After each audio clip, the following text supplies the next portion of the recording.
আসসালামু আলাইকুম রহমতুল্লাহি ওবারাকাতু। আজকে আলোচনা করব স্বপ্নে ডালিম অথবা আনার দেখার ব্যাখ্যা কি। সাথে যুক্ত আছে আমি মুফতি জুবায়ের বিন ইমাম। আলোচনা বুঝতে সাথেই থাকবেন। যারা এখনও চ্যানেলটি সাবস্ক্রাইব করেননি, সাবস্ক্রাইব করতে ভুলবেন না।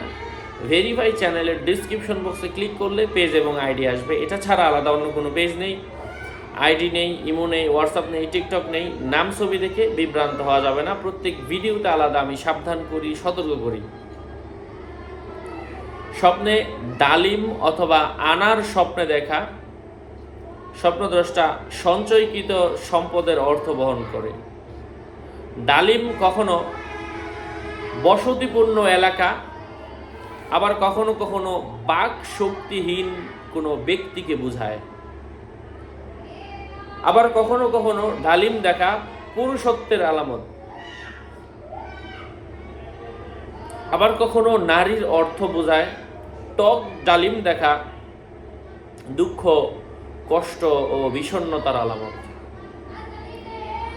জৈনক ব্যক্তি আল্লামা ইমাম ইবনে সিরিন রহমতুল্লাহি আলাইহি এর কাছে এসে বলল, আমি স্বপ্নে দেখলাম আমার হাতে ডালিম, ফি ইয়াদি।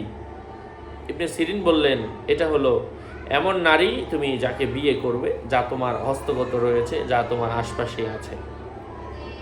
স্বপ্নে ডালিম দেখা কখনো সন্তান সন্ততির অর্থ বহন করে, সন্তানের অর্থ বহন করে।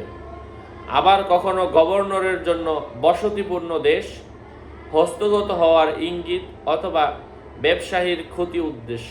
ডালিম মিষ্টি হলে সে ব্যক্তি আনন্দের মাঝে থাকবে, টক হলে সে ব্যক্তি দুঃখ কষ্টের মাঝে থাকবে।